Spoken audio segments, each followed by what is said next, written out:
दोस्तों नमस्कार, मैं हूं आलोक पाठक और आप देख रहे हैं खबर दस्तक। हमारे साथ हैं समाजवादी पार्टी के विद्वान प्रवक्ता वकील एडवोकेट विवेक पांडे।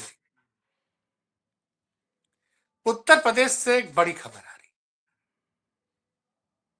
योगी आदित्यनाथ और उनका दल अब से कुछ देर बाद जापान के दौरे पर निकल रहा है और उप मुख्यमंत्री केशव मौर्य के साथ एक प्रतिनिधिमंडल जर्मनी जा रहा है।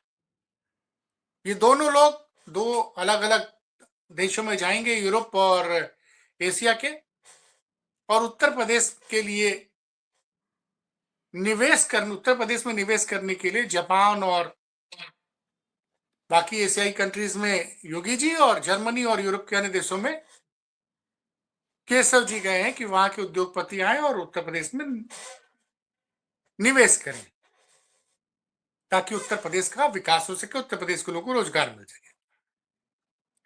कल ही इस मामले में अखिलेश यादव ने तंज कसा था कि जब साल भर बाद चुनाव कोई बजट तो पेश करना नहीं है, तब क्या योगी जी जा रहे हैं। खैर, अलग मुद्दा है।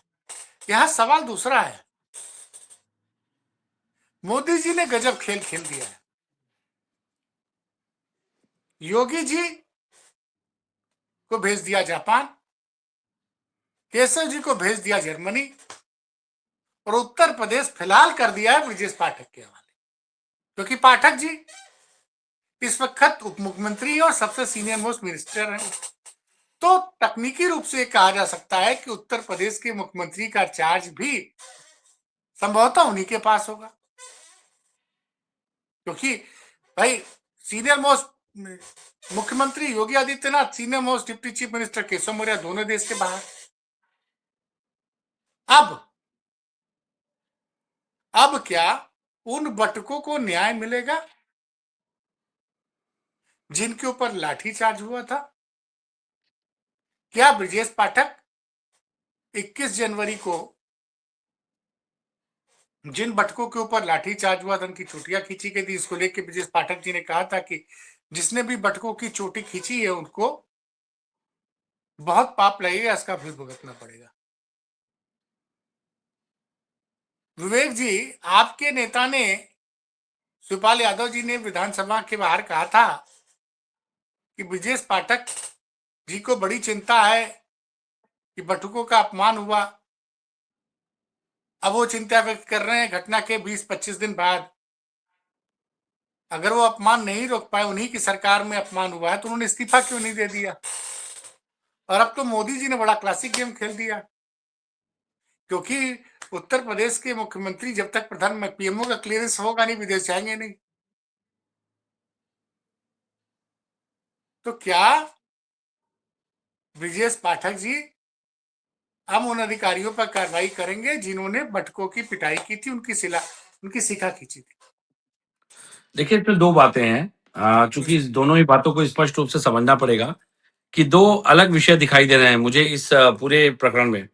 एक सकारात्मक पक्ष भी दिख रहा है, एक नकारात्मक पक्ष भी दिख रहा है। तो पहले नकारात्मक पक्ष पे चर्चा करते हैं। देखिए, जब एक डिप्टी सीएम और सीएम जब विदेश यात्रा पे होंगे, तो कहीं ना कहीं कार्यकारी मुख्यमंत्री के रूप में ब्रजेश पाठक जी ही उस पद को ग्रहित करेंगे और सारे विभाग उनको रिपोर्ट करेंगे। कुछ महत्वपूर्ण फैसलों को छोड़ करके, जो बहुत महत्वपूर्ण होंगे कि मुख्यमंत्री से ही उसमें आज्ञा लेनी हो, बाकी सारे जनरली प्रशासनिक कार्य के इंचार्ज जो है ब्रजेश पाठक जी रहेंगे। अब ऐसे में अगर शंकराचार्य भगवान की गिरफ्तारी होती है, तो ब्रजेश पाठक जी का सीधा सीधा जो एक संदेश देने का प्रयास इन्होंने बटुकों की पूजा करके किया कि बटुकों के प्रति सम्मान है और शंकराचार्य जी के प्रति आदर है, वो कहीं ना कहीं जो एक नैरेटिव सेट करने का प्रयास हुआ, वो पूरी तरह से टूटेगा, ब्रेकआउट होगा। और एक ब्राह्मण मुख्यमंत्री के होते हुए, ब्राह्मण डिप्टी सीएम के होते हुए शंकराचार्य की गिरफ्तारी, ये सीधा सीधा संदेश है समाज को बांटने वाला। वैसे भी यूजीसी के मामले में बांट ही चुके हैं। मैं आपसे कह रहा हूँ भाई, ये एफआईआर सरकार के थाने नहीं दर्ज किए, ये तो कोर्ट में गए थे। हाँ, ठीक बात है, महाराज जी और ठीक इलाहाबाद बात है। के एडिशनल जज वास्को चौरसिया हाँ, जी ठीक ने बात है। आदेश दिया। इसमें सरकार कहाँ से पार्टी हो गई है? नहीं, ठीक और बात है, उन्होंने लेकिन तो जांच करने को कहा है कि जांच पुलिस तो करिए कि सरकार, आरोपी हाँ सही है बिल्कुल, गलत। पुलिस तो सरकार के अधीन ही कार्य करती है ना सर। पुलिस की हाँ, रिपोर्टिंग और एफआईआर और चार्जशीट किस तरह से बैलेंस और मैनेज होती है, ये तो आप बखूबी जानते हैं। कुछ विशेष लोग बैठ करके किस तरीके से ये निर्धारित करते हैं कि ऐसे हाई प्रोफाइल मामलों में किस तरह की जांच होनी है, किस तरह की रिपोर्ट होनी है, ये तो उनके नियंत्रण का विषय है। अब आदरणीय ब्रिजेश पाठक जी वास्तव में अगर बटुकों के प्रति इतना समर्पित है, हिंदुओं के प्रति इतना समर्पित है, ब्राह्मणों के प्रति इतना समर्पित है, तो ये तो उनके लिए एक अवसर जैसा भी है। वो चाहें तो सही समीक्षा करा के, सही जांच करा करके तथ्य को उजागर कर सकते हैं। अब ये तो देखिए दोनों तरफ से ब्रिजेश पाठक जी, एक तरफ तो दिखाई देता है कि बलि का बकरा बनाया जा रहा है, दूसरी तरफ लगता है कि पूरे उत्तर प्रदेश की कंट्रोल और कमान ब्रिजेश पाठक जी को कुछ विशेष कार्य को करने के लिए दे दी गई है। अब इसको तो समीक्षात्मक रूप से देखना पड़ेगा कि एक दो दिन में, हो सकता है कल शाम तक की या परसों तक सुबह तक ये स्थिति स्पष्ट हो जाए कि क्या होने वाला है, क्या प्रारूप तय होगा और किस तरीके से तय किया जाएगा। क्योंकि ब्रिजेश पाठक जी को एक लंबे समय के बाद फुल कंट्रोल दिया गया है। इस बात को आप देखिए, अगर आप जिम्मेदारी आप से देखिए, पूरी कहीं अपनी। ऐसा तो नहीं कि बीजेपी ब्राह्मणों पर डोरा डालने के लिए ऐसा किया कि केशव जी को विदेश भेजा, विदेश चले गए, योगी जी भी जा रहे हैं और ब्रिजेश पाठक, तो वो तो संदेश मतलब एक होता है ना कि ब्राह्मण भाई देखो अब सीनियर हाँ, मोस्ट अब है। देखना है, लेकिन इसमें दो बातें हैं ना सर, कि अब देखना है कि क्या ब्रिजेश पाठक जी किसी को नोटिस जारी करते हैं। बात तो यहाँ पे है ना कि जिस तरह से विधायकों को, ब्राह्मण विधायकों को नोटिस जारी की गई, 4 बड़ी महत्वपूर्ण अलग-अलग जातियों की बैठक के बाद भी केवल ब्राह्मण समाज को नोटिस जारी की गई। बाटी-चोखा खाने पे ब्राह्मणों के प्रतिबंध लगाया गया। तो क्या ब्रिजेश पाठक जी सारे ब्राह्मणों को बुला करके बाटी-चोखा खिलाते हैं? अगर खिलाते हैं, इसका मतलब है कि कुछ भविष्य के लिए बड़ा बड़ा अध्याय लिखा जा रहा है उनके, और या तो उनको एक एक्सपेरिमेंटल सीएम के रूप में चार्ज दे करके ये देखा जा रहा है कि क्या वो प्रदेश को चला सकते हैं या नहीं चला सकते हैं। क्योंकि मुझे लगता है कि ब्रिजेश पाठक जी को लंबे समय के बाद फुल कंट्रोल दिया जा रहा है उत्तर प्रदेश का। अब इस स्थिति में जितने दिन भी मुख्यमंत्री जी विदेश दौरे पे रहेंगे, उस स्थिति में ब्रिजेश पाठक जी क्या फैसले लेते हैं, क्या निर्णायक फैसले लेते हैं, या क्या ऐसे वो फैसले लेते हैं जिससे कि उत्तर प्रदेश की स्थिति और स्थिति बदलती है, ये तो देखने वाला विषय होगा। लेकिन शंकराचार्य भगवान का मुद्दा सबसे ज्वलंत है, तो उसको लेके मेरे हिसाब ब्राह्मणों में बड़ा से रोष है। अगर वास्तव में ब्रिजेश पाठक जी को मुख्यमंत्री का चार्ज मिला है, क्योंकि मिलना चाहिए, क्योंकि सीनियर मोस्ट तो वही है, डिप्टी चीफ मिनिस्टर। जी जी जी। तो और केशव जी बाहर गए हैं, तो बटुकों के अपमान से बहुत पीड़ित थे, बहुत दुखी लग रहे थे ब्रिजेश पाठक जी अपने घर पे, जब उन्होंने मीडिया में बयान दिया और बटुकों का जिस तरह सम्मान किया। तो दोषी पुलिसकर्मियों पर कार्रवाई कर देंगे तो शायद मुझे लगता है कि उससे इनको बड़ा फायदा हो जाएगा। वो देखिए इसमें दो बातें हैं सर, दो बातें हैं। हम्म, चूंकि हम लोग कोर्ट में बने रहते हैं और पाठक जी के कई संपर्की जो हैं चूंकि कोर्ट में वकालत करते हैं, तो चर्चा पर चर्चाएं चलती हैं। कई लोगों का मानना है कि ब्रिजेश पाठक जी पे बिल्कुल भरोसा नहीं करना चाहिए। उसका नहीं क्या कारण ये है, बात ब्राह्मण लोग कहते हैं, कई ब्राह्मण ऐसा कहते हैं कि ब्रिजेश है? पाठक जी पे बिल्कुल भरोसा नहीं करना चाहिए, क्योंकि जो उनका साथ देता है वो उसी को रौंद के आगे बढ़े आते हैं। एक बात। दूसरी बात, बटुकों के मामले में अगर विशेष रूप से देखा जाए, तो ब्रिजेश पाठक जी अगर फुल कंट्रोल की स्थिति में हैं, तो ये बात बिल्कुल जायज है कि यहाँ पे वो निर्णायक निर्णायक स्थिति में हो सकते हैं कि वो एक ईमानदार निष्पक्ष रूप से एसआईटी बनाकर इस मामले की जांच भी करवा दें और जिम्मेदार दोषी अधिकारियों पे कार्रवाई करके एक संदेश भी दे दें कि वास्तव में वो ब्राह्मण वर्ग के लिए हितैषी हैं, और जो पुराने लोग नैरेटिव उनके लिए कसते हैं वो भी यहाँ पे ब्रेकआउट होगा कि भाई उन पे भरोसा मत करिए। क्योंकि उनके उस अध्याय को जोड़ा जाता है, जैसे जब तिवारी जी गोरखपुर में ब्राह्मणों के नेतृत्वकर्ता एक्सपायर हुए थे, ये शायद नहीं गए थे, तो इन सारी बातों की व्याख्याएं होती रहती हैं।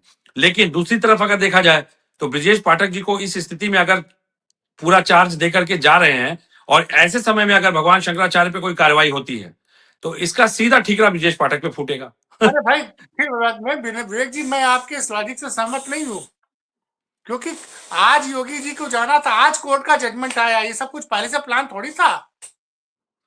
सर सब कुछ प्लान था, सब पूर्व आपको क्या नियोजित होता है। कोर्ट सुन तो लीजिए, जितने सुन काम लीजिए, करती है सर, झूठे झूठ मैं भारत आपको में बड़ी स्पष्ट रूप, नहीं नहीं, बिल्कुल जायज बात है। सर्वोच्च न्यायालय के दिन काम करती है, वो तो सरकारों के दिन काम करती नहीं है। नहीं नहीं, बिल्कुल स्पष्ट बात आप कह रहे हैं, लेकिन ऐसा नहीं है कि फैसले प्रभावित नहीं किए जाते हैं। हाईकोर्ट के तमाम बेल के मैं आपको उदाहरण दे सकता हूं, जिसमें कि एंटीसिपेटरी बेल को दो दो तीन तीन जजों ने सुन करके फाइलें फेंक दी उठा करके कि हम इसको डिसाइड नहीं करेंगे। क्यों? निर्देश था ऊपर से या आदेश था, यह हमें नहीं पता। लेकिन जिस एंटीसिपेटरी को एक लिमिटेड टाइम में डिसाइड करने की प्रावधान में रखा गया है, उसको अगर आप 8-8 महीने तक पेंडिंग रखते हैं, तो इसको क्या कहा जाए? भाई देखिए, कार्यप्रणाली की बात जहां पे आएगी, मैं तो कह रहा हूं ना, ब्रिजेश पाठक जी के लिए दोनों आगे कुआं पीछे खाई वाली स्थिति ना हो जाए, कि एक तरफ ऐसा लग रहा है कि लंबे समय के बाद उनको एक ट्रायल फेज पे रखा जा रहा है कि देखते हैं कि ये प्रदेश चला पाते हैं कि नहीं। हो सकता है कि उनके लिए एक अच्छी रूपरेखा तैयार कर दी गई हो। भाई शिव के गणों की पूजा की है उन्होंने, कुछ आशीर्वाद भी तो प्राप्त हुआ ही होगा। अब ये उनका मंतव्य क्या है, ये तो उनकी व्यक्तिगत बात है। लेकिन ये अगर सवाल ब्रिजेश यही है, पाठक, मेरा सवाल यही है कि भाई मोदी, भाई केशव जी जर्मनी में, योगी जी जापान में, पूरा यूपी केशव जी के हवाले।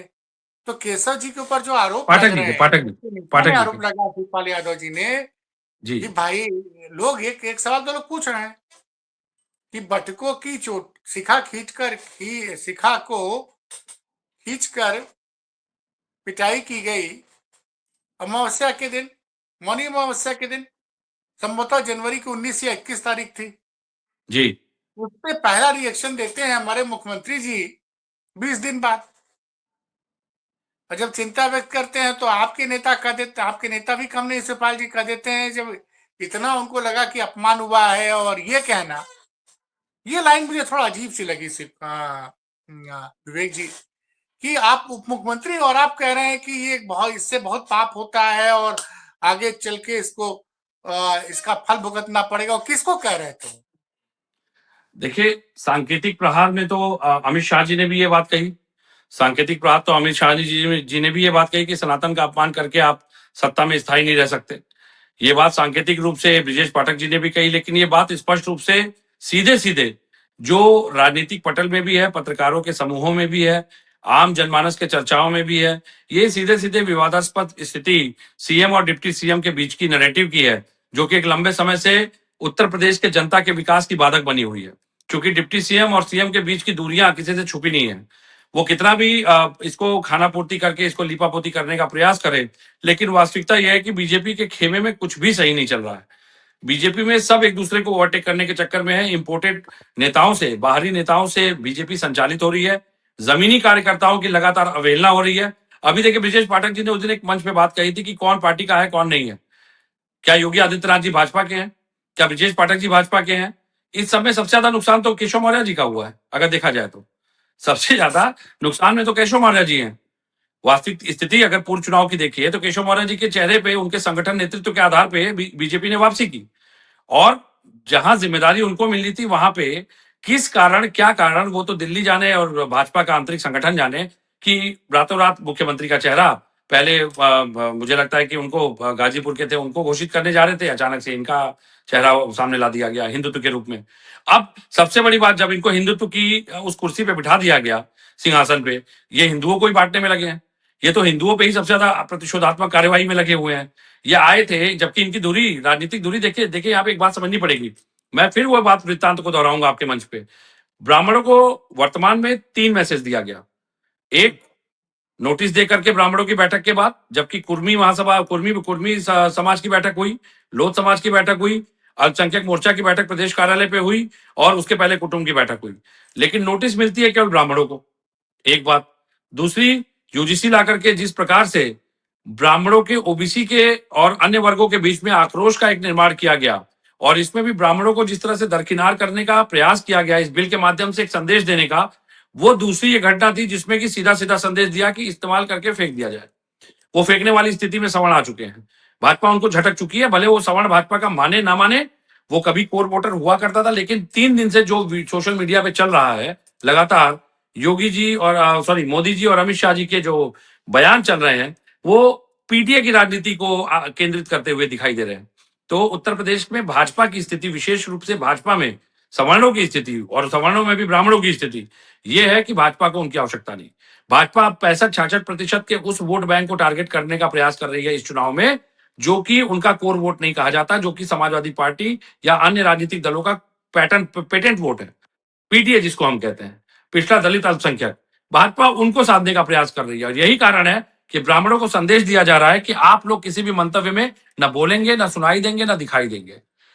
जितना पार्टी कहेगी उतना ही करेंगे। जहां दरी बिछाने के लिए कहा जाएगा दरी बिछाएंगे, जहां आपको टेंट लगाने के लिए कहा जाएगा टेंट लगाएंगे, जहां नारा लगाना नारा लगाइए, जहां भंडारा करना भंडारा करिए, वो भी पार्टी के निर्देश पे। लेकिन उसमें भी बाटी चोखा आप नहीं खाएंगे।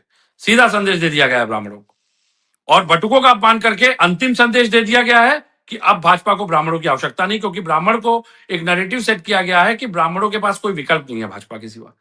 तो सर, आप क्या बात ब्राह्मणों की कर वास्तविकता रहे में हैं? आवश्यकता नहीं है भाजपा को।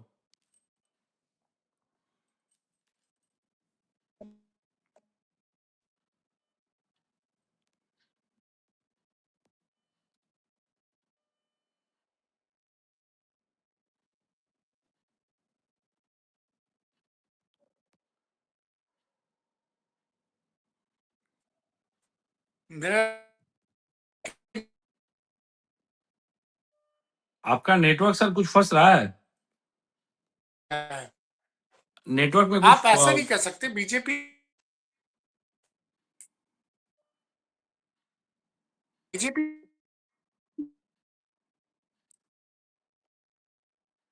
का सम्मान किया गया, भले पुलिस ने, लेकिन यहाँ तो उप मुख्यमंत्री ने अपने आवास में सम्मान किया। और हो सकता है जब तक अगर चार्ज मिला है पाठक जी को मुख्यमंत्री का, तो हो सकता है पाठक जी अपने कलम से उन अधिकारियों पे को सस्पेंड करें जिन्होंने की बटकों के साथ बिल्कुल बिल्कुल, दुर्व्यवहार किया। मैं वही कह रहा हूं कि हो सकता है कि पाठक जी को एक ट्रायल फेज के रूप में दिल्ली देखना चाहती हो कि पाठक जी क्या आगामी चुनाव के लिए, चूंकि नैरेटिव ब्राह्मणों को लेकर भी एक सेट हो चुका है, और जैसे मैंने ही 3 आकलन किए कि ब्राह्मणों की स्थिति और स्थान अब भाजपा में वो नहीं है जो ब्राह्मण समझता है। लेकिन अगर भाजपा में संवेदनशीलता के आधार पर इस नैरेटिव को ब्रेक करना, तो हो सकता है कि पाठक जी को ट्रायल फेज पे रखा जा रहा हो, और ट्रायल फेज पे रखने का मतलब है कि फुल कंट्रोल दिया जाएगा। फुल कंट्रोल के बाद अगर सबसे पहली कार्रवाई पाठक जी उन अधिकारियों पे करते हैं जिन्होंने बटुकों का कहीं ना कहीं अपमान किया, उनके रक्त से त्रिवेणी को लाल किया, बुजुर्ग संतों को जूतों के बट से पीटा, तो पाठक जी के लिए डेफिनेटली ब्राह्मण समाज में एक सकारात्मक संदेश जाएगा। लेकिन हो सकता है कि पाठक जी उससे भी 2 कदम आगे निकले और उन बटुकों का आशीर्वाद लेने पहुंच जाए जिनका अपमान किया गया था, या उनको अपने सरकारी आवास पे बुला करके विथ प्रोटोकॉल शंकराचार्य जी का पादुका पूजन और अन्य जो कार्य करने चाहिए थे वो कार्य करके एक संदेश देने का प्रयास करें पूरे ब्राह्मण समाज को और सवर्ण समाज को। तो देखिए, नैरेटिव सेट करने की बात है, दोनों बॉल इनके हाथ में है। अब ये कौन सी बॉल खेलते हैं, किस समय खेलते हैं, क्योंकि ये बात शिवपाल जी ने बिल्कुल सही कही।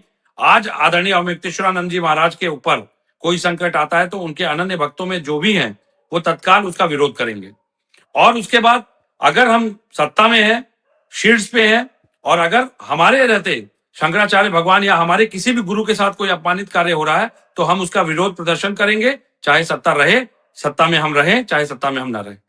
गुरु का पूजन, गुरु का स्थान शास्त्रों में भी श्रेष्ठ बताया गया है और उनका महिमा मंडन भी सर्वश्रेष्ठ अवस्था में किया गया है। तो मुझे लगता है कि धर्म की ध्वजा में भारत के धर्म ध्वज वाहक शंकराचार्य भगवान की पीठ पे अगर आपने प्रहार किया है, तो अब ये पाठक जी के पास एक अवसर है कि इस डैमेज कंट्रोल को हो सकता है कि वो संभाल ले जाए। लेकिन अब ये उनकी तो भाई नीति और सपा नियति पे निर्भर करता है। अब अंत में यही कहूंगे, सपा प्रवक्ता विवेक पांडे का कहना है कि टेम्पोररी चार्ज ही मिला है ब्रजेश पाठक को। एक फिल्म आई थी 24 घंटे का मुख्यमंत्री, नायक तो अनिल कपूर नायक, जी। तो क्या अनिल कपूर की तरह नायक साबित होंगे ब्रजेश पाठक, या फिर ये मौका गवा देंगे? इस पर हमारी नजर बनी रहेगी। और जब मुख्यमंत्री जी वापस लौटेंगे और ये नायक साहब जिनको की चार्ज मिला हुआ है, इनके 2, 3 या 4 दिन के कार्यकाल पर भी हम लोग चर्चा करेंगे विवेक जी के साथ। विवेक जी को बहुत बहुत धन्यवाद, आप सभी को सर धन्यवाद।